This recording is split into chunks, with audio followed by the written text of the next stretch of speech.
All right, so we've gotten a ton of messages and emails about Heathrow, about what happened there on March 21st, and Right. just how crazy it is that a major international airport just completely shuts down. Yeah, it's a big deal anytime a major airport has to shut down like that, and this is one of the busiest airports in the world. Yeah, so we're going to dive deep into what exactly happened at Heathrow on March 21st, and Mm. we're calling this deep dive The Spark and the Silence. Ooh, I like that. So, Catchy. yeah, so let's start with the spark. What happened? Yeah, so the spark actually happened a few miles away from the airport itself at the North Hyde electrical substation in Hayes West London. Okay.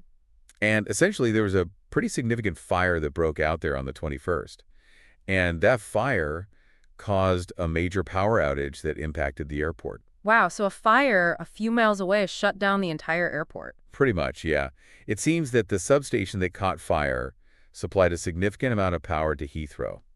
So when the fire broke out, the airport lost power and everything went dark. I mean, it's like, what can they even do at that point? The whole airport's running on electricity. Right, exactly. I mean, think about it. Everything from the runway lights to the baggage handling systems to the control tower, they all need a stable power supply to operate safely. Yeah, I mean, that makes sense. So, like, what happens when something like that happens? I mean, what's the immediate response? Well, the first priority is always safety, right? So Heathrow authorities immediately started implementing evacuation procedures for both passengers and staff. So, just getting everyone out of there. Yeah, basically. It was a massive undertaking, though, because you have to think about the sheer number of people who would have been at Heathrow at that time.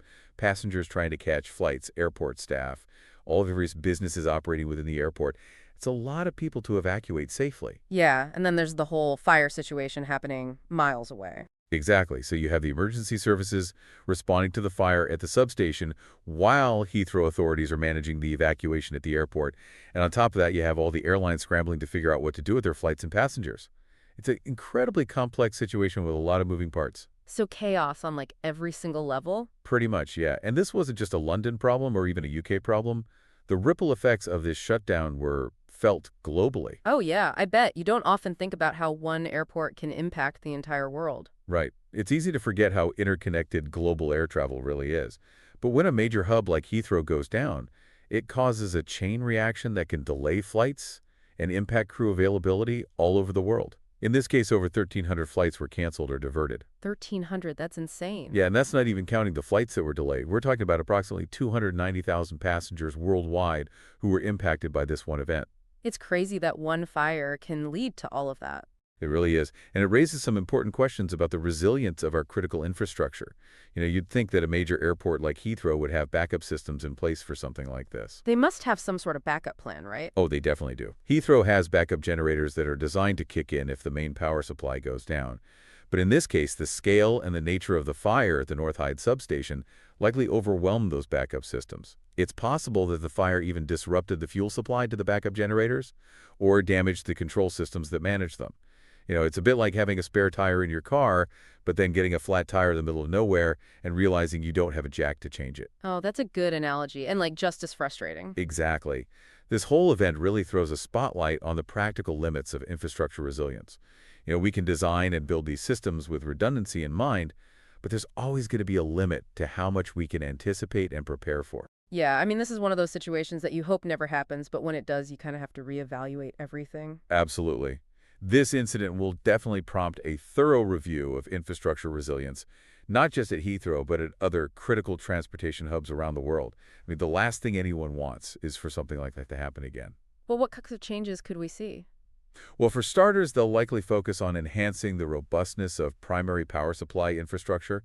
That means looking at ways to make those systems more resistant to damage from external factors like fires or natural disasters. Okay, so kind of like reinforcing those key points so they can withstand a bigger hit. Exactly. And then they'll also need to ensure the backup systems have enough capacity to handle even extreme external failures. So, bigger generators, more fuel reserves, better control systems, things like that. So basically making sure the backup can really take over if the main system goes down. Exactly. You want to make sure that the backup is truly a backup and not just a temporary fix that might fail when you need it the most. So what about all the passengers that were stranded? What was their experience like during all of this? Oh man, I can only imagine how frustrating and stressful it must have been for them. You're at the airport ready to travel, and suddenly everything grinds to a halt. You have no idea when or if you'll be able to get to your destination. Your plans are completely upended. And then you have the added stress of trying to figure out what to do next, where to stay, how to get in touch with loved ones.